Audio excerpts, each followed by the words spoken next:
The wig hit the floor before anyone had time to blink. 1 second Nana Addo was standing in the middle of Seoul's Gangnam luxury mall, holding a shopping bag with a quiet dignity that took years of heartbreak to build. The next second, a manicured hand shot across the air and snatched the sleek black unit clean off her head, leaving her standing under the fluorescent lights with her natural coils exposed and her chest cracked wide open with humiliation. The woman who did it laughed first. Ji-yeon, 26, beautiful in the cold, calculated way of someone who had practiced cruelty until it looked effortless, held the wig up like a trophy. She was wearing a cream trench coat, Cartier hoops, and the kind of confidence that only comes from believing no consequence will ever find you. "So this is what he goes home to," Ji-yeon said, loud enough for the small crowd beginning to form. Her Korean was sharp, fast, designed to cut.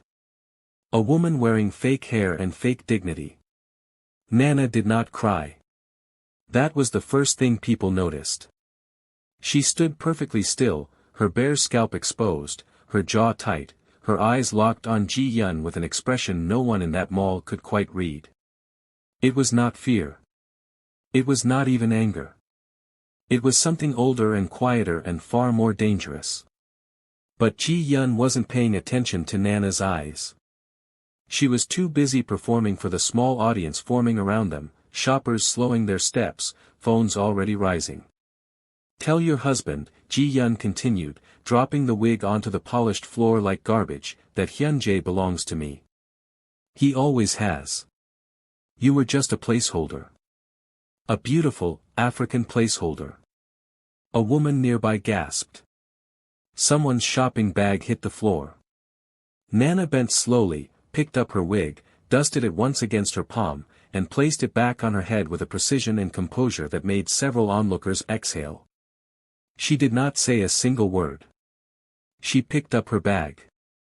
She walked away.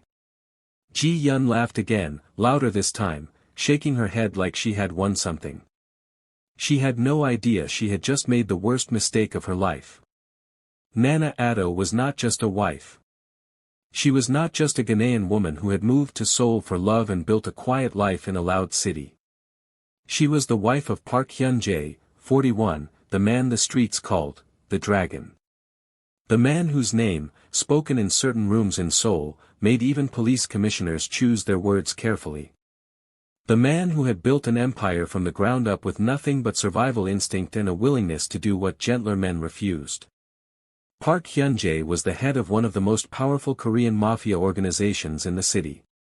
And Ji-yeon, for all her beauty and all her boldness, had just put her hands on his wife. Now let's go back 3 weeks. Because no disaster arrives without a warning that someone ignored.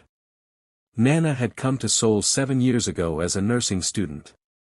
She was 22, spoke textbook Korean with a Ghanaian accent that made her professor smile, and carried herself with the kind of grounded warmth that made strangers stop and ask her name. She met Hyunjae at a hospital. Not as a patient. He had come in with one of his men, a quiet emergency that required no paperwork and a nurse with a steady hand and 0 questions. Nana was the nurse. She asked 0 questions. She also, somehow, made him laugh twice before the stitches were done. He found her again the next week. Then the week after that. She didn't know what he was for 8 months. By the time she found out, she was already in love, already inside a world with no clean exit, and, if she was honest with herself in the quiet moments, not entirely sure she wanted one. They married 3 years ago in a private ceremony. No press. No extended family drama. Just 20 people, a park, and a promise made between 2 people who had each survived things they hadn't fully told the other yet. Hyunjae loved Nana in the way complicated men love the one uncomplicated thing in their life. Completely. Protectively. With a ferocity that scared even him sometimes. Ji-yeon was not a new problem. She was an old flame who had never accepted that the fire went out. She had been Hyunjae's girlfriend years before Nana, back when he was still building, still brutal in ways he had since tried to leave behind. She was the kind of woman who confused proximity to power with ownership of it. When Hyunjae ended things, Ji-yeon had smiled and said she understood. She had been waiting ever since for Nana to fail, to leave, to give her back the opening. When the waiting got unbearable, Ji-yeon stopped waiting and started pushing. The wig incident was not impulsive. It was calculated. She had followed Nana that morning. Had chosen the busiest part of the mall at the busiest hour. Had made sure phones were nearby. She wanted Nana embarrassed, destabilized, made small. She wanted the video online so Hyunjae could see what kind of woman he had chosen, a woman who could be humiliated in public and do nothing. What Ji-yeon didn't know was that 3 separate people in that mall that afternoon worked for Hyunjae. Not as bodyguards. As eyes. Quiet, unremarkable people whose entire job was to notice things. By the time Nana walked out of the mall to her car, Hyunjae already had a video. He had watched it twice. He had not raised his voice. He had not broken anything. He had simply gone very, very still. And everyone who had ever worked for Park Hyunjae knew that the stillness was the warning. Hey, before we go further, where are you watching from? Drop your country in the comments right now. We love seeing where our Afro-Korean drama family is coming from. And if you're new here, welcome. You're going to want to stay for this one, Hyunjae watched the video a 3rd time. He was sitting at the head of a long table in the private back room of his restaurant in Itaewon, a restaurant that served legitimate Korean fusion by day and hosted meetings no government official would ever be invited to by night. His lieutenants were present. 3 men, each one carrying the kind of silence that came from years of reading their boss's moods with survival-level precision. Nobody spoke. On the screen, in crisp mall footage and a shaky bystander phone video now stitched together by Hyunjae's tech man, Ji-yeon's hand reached out and snatched the wig off Nana's head. The audio was clear enough. They heard the laughter. They heard Ji-yeon's words. They watched Nana pick up the wig with her spine straight and her face carved from something harder than pride. Hyunjae set the phone face down on the table. Where is she? His voice was quiet. Not whispered, quiet. The kind of quiet that has weight.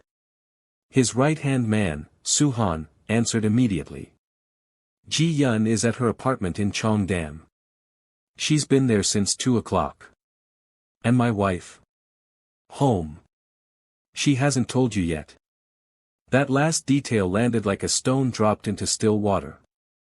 Hyunjae let it settle. Nana hadn't called him. Hadn't texted. Hadn't said a single word. He knew his wife well enough to understand what that silence meant. It wasn't weakness. It was the particular pride of a woman who had learned to carry things alone before she ever met anyone willing to help her carry them. She would tell him tonight, calmly, the way she told him everything, sitting across the kitchen table with her hands wrapped around tea, words measured, emotions controlled. She would not want him to react. She would tell him to let it go. He already knew he wouldn't. But first he needed to understand the full picture, because Park Hyunjae had not survived this long by reacting before he understood. He looked at Suhan. How long has Ji-yeon been watching Nana? Suhan's jaw tightened. That was answer enough.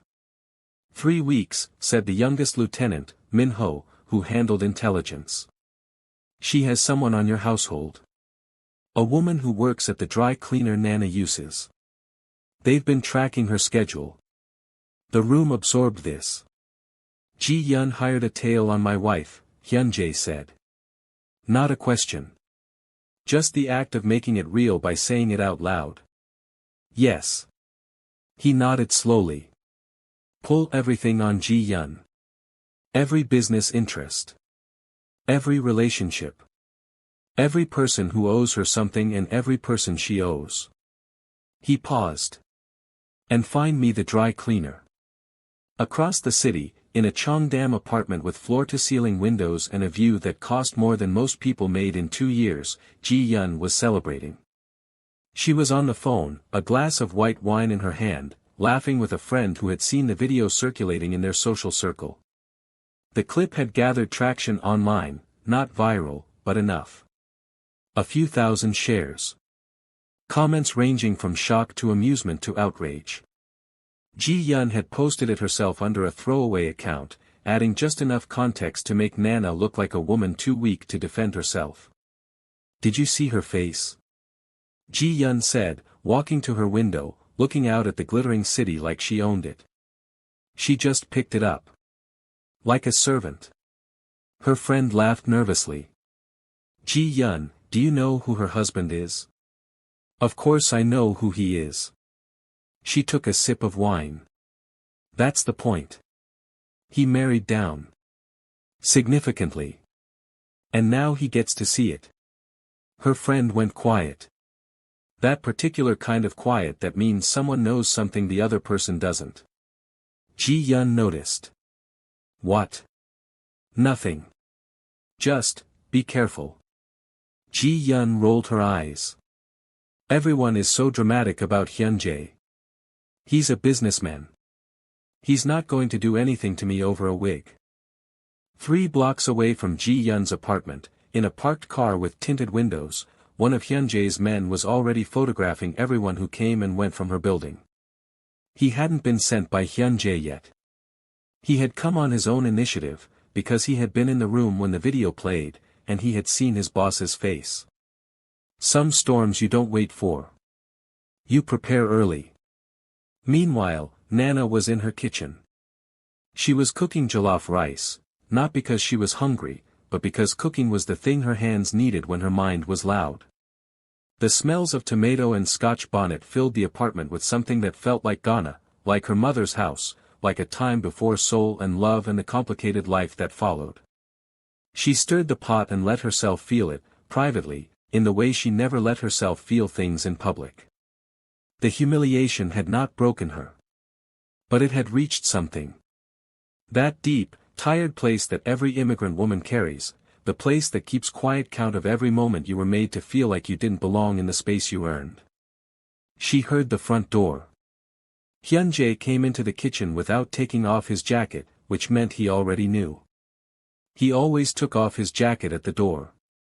She'd noticed that about him in the first month of knowing him, small rituals that told you his mental state before he said a word. She kept stirring. "I was going to tell you tonight," she said. "I know." He came to stand beside her at the stove. He didn't touch her immediately. Just stood close. Present. Then he said, quietly, in the mixture of Korean and English they used between just the two of them, "Are you okay?" She considered lying. Then she said, "No." He put his hand over hers on the wooden spoon. "Stop the stirring. Then let me handle it." "Hyunjae." "Nana." His voice had that tone. The one that wasn't a request. "Let me handle it."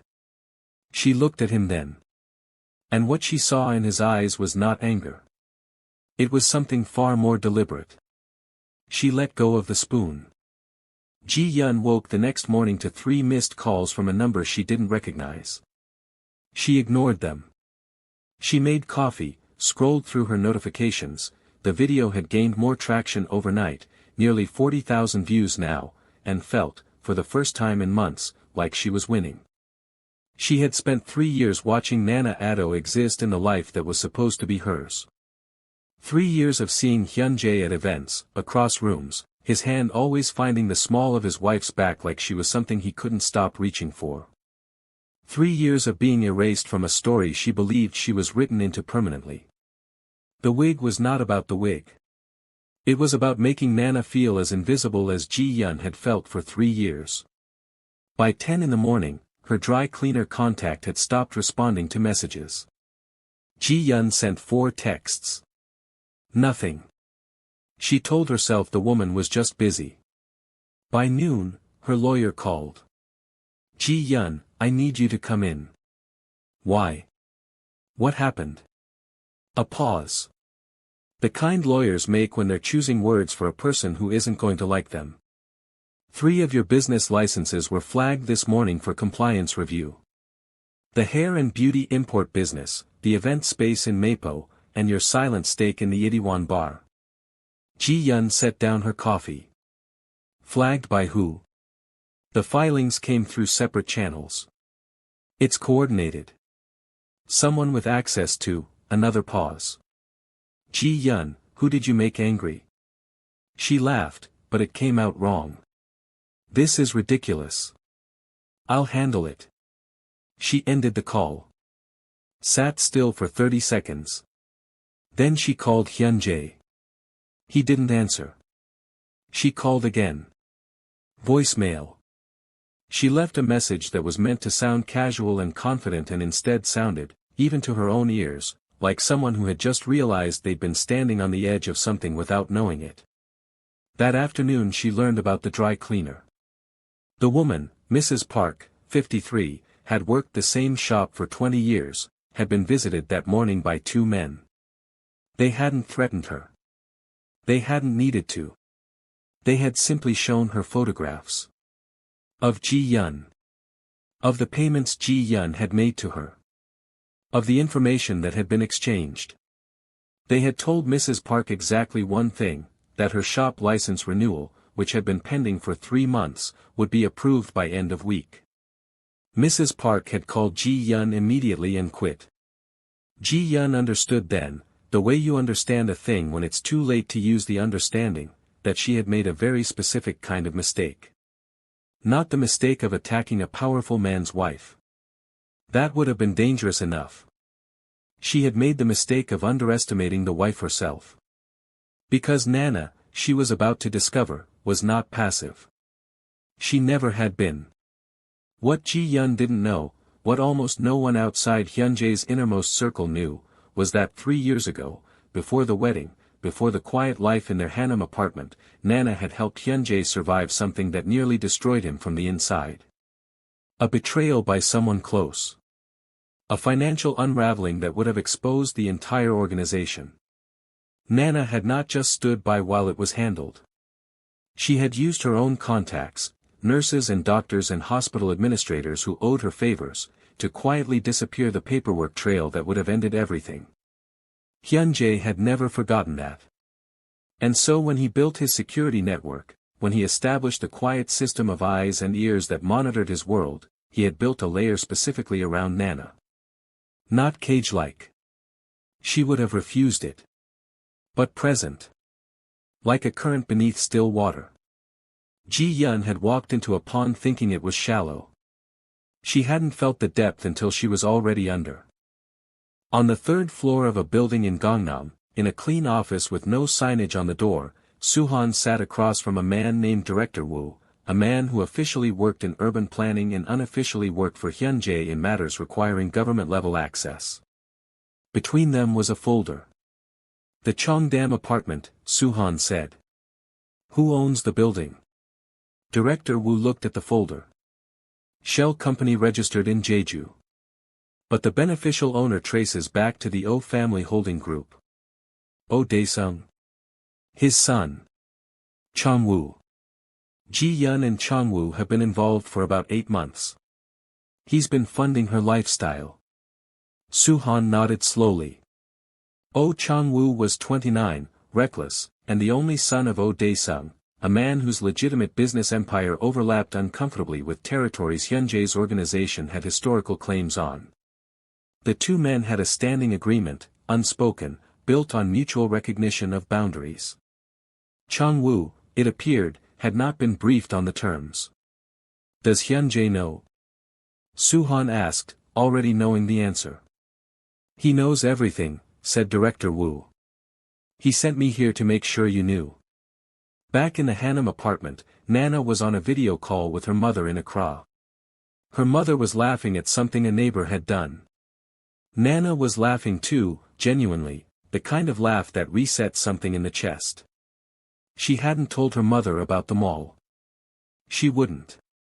Her mother had enough worry stored up on her behalf already.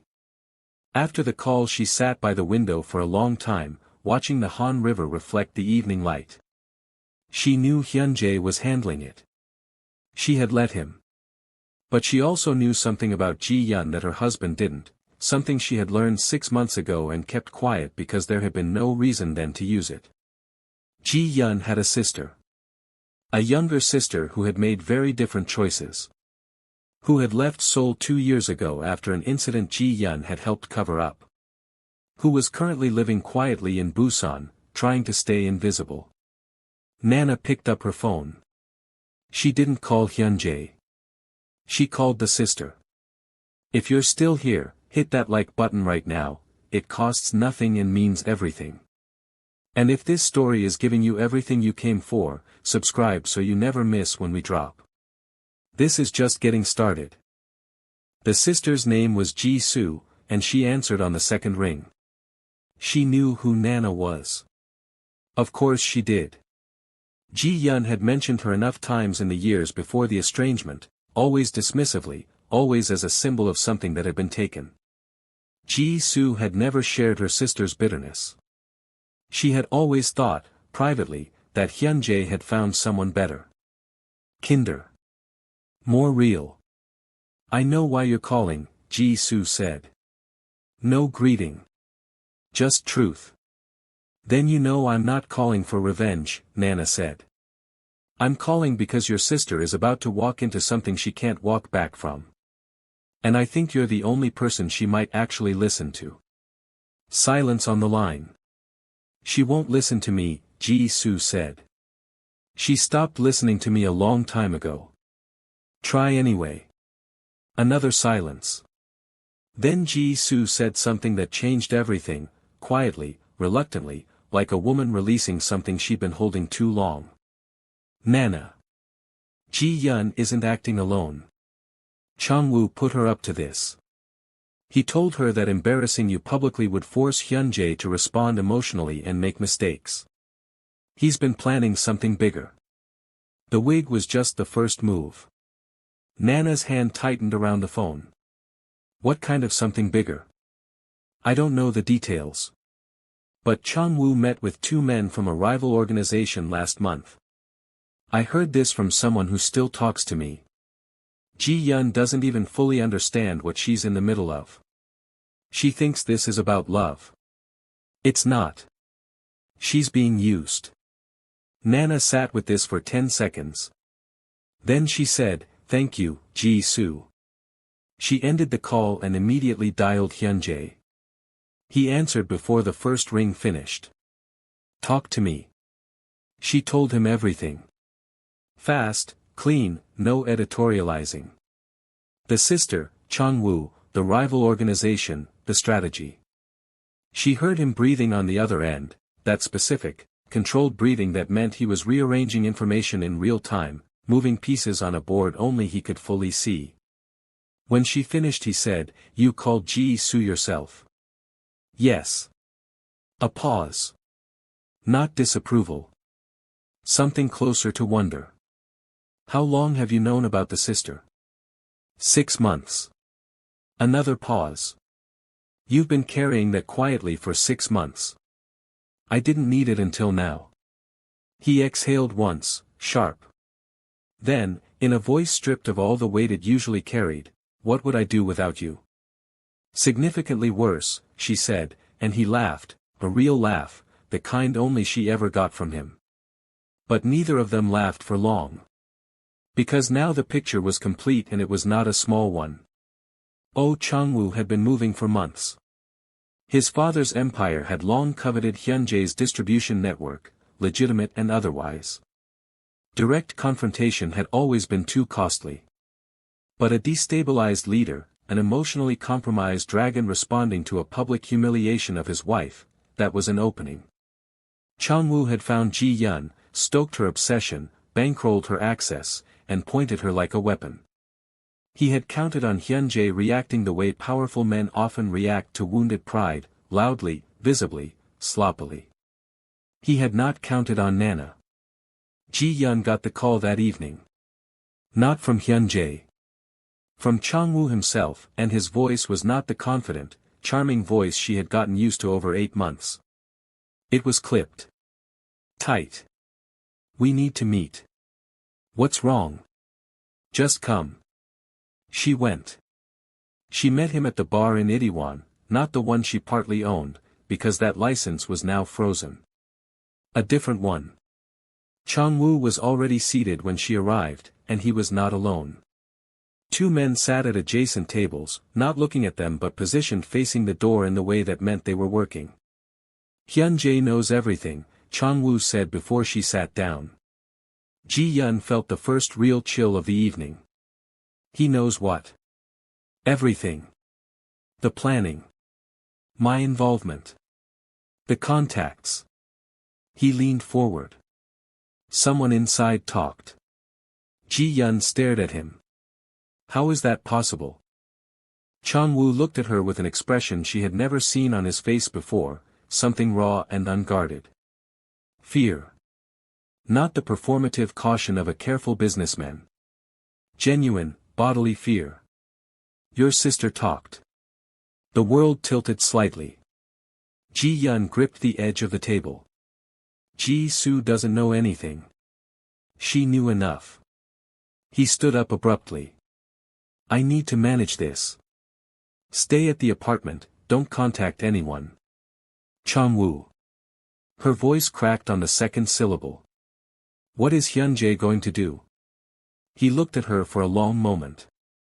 And in that look was the answer to every question she hadn't asked herself when she thought this was a game about love. He walked out without answering. Ji-yeon sat alone at the table for a long time. She thought about them all. The wig on the floor. The way Nana had bent, picked it up, and walked away without a single word. She had read that silence as defeat. She understood now, sitting in a bar in a city that suddenly felt enormous and cold, that it had not been defeat at all. It had been patience. Nana had walked away because she knew. Not everything, not yet. But enough. She had walked away because a woman who knows her own power doesn't need to perform it in a mall. Ji-yeon had spent 3 years resenting a woman she had never actually seen clearly. She pulled out her phone and stared at it. She thought about calling Hyun-jae. Thought about calling her sister. Her hands were shaking. What happened next did not happen loudly. That was the thing people later found most striking when pieces of the story filtered out through careful whispers in certain Seoul circles. There was no dramatic confrontation. No public scene. No violence anyone could point to. Changwoo's 3 business licenses were permanently revoked within 72 hours.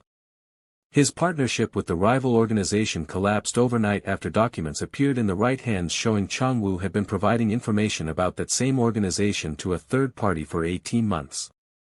He had been playing multiple sides. The rivals did not take it well. Oh Dae-sung, Changwoo's father, arrived in Seoul from Jeju to manage the disaster and found, upon arrival, that 3 of his holding company's subsidiaries were under tax audit. Ji-yeon's apartment lease was terminated with a legal notice citing a clause in the building contract that had always been there and had never been invoked until it was. And Ji-soo received a call from Nana 2 weeks later. Not about her sister. About a job opening at a hospital in Seoul. A good one. For someone with Ji-soo's specific qualifications. No strings. No obligation. Just an open door for a woman who had done the right thing when it cost her something. Ji-soo cried on that call. She didn't know why exactly. Maybe because she hadn't expected it. Maybe because it reminded her that the world, sometimes, kept track of small acts of courage. Nana, sitting by the Han River window where she had sat the night of the incident, watched the water catch the morning light. Hyun-jae came up behind her, set a cup of tea beside her hand, sat down in the adjacent chair. Outside, Seoul moved at its permanent, restless pace. Done? She asked. Done, he said. She picked up the tea. Took a sip. Felt the warmth of it move through her and said nothing else for a while, because some endings don't need words. Some endings are just a quiet morning and a cup of tea and the knowledge that you are exactly where you are supposed to be. She had not broken in that mall. She had not raged or wept or performed grief for strangers with phones. She had picked up her wig, held her spine straight, and walked out, carrying herself the way her mother had always taught her. With her whole chest. And the city, eventually, had caught up to what that meant. If this story took you on a ride, hit subscribe right now. We drop Afro-Korean drama every week and trust me, you do not want to miss the next one. Like this video, drop a comment telling us who your favorite character was, and share this with someone who needs to watch a wife win today. See you in the next one.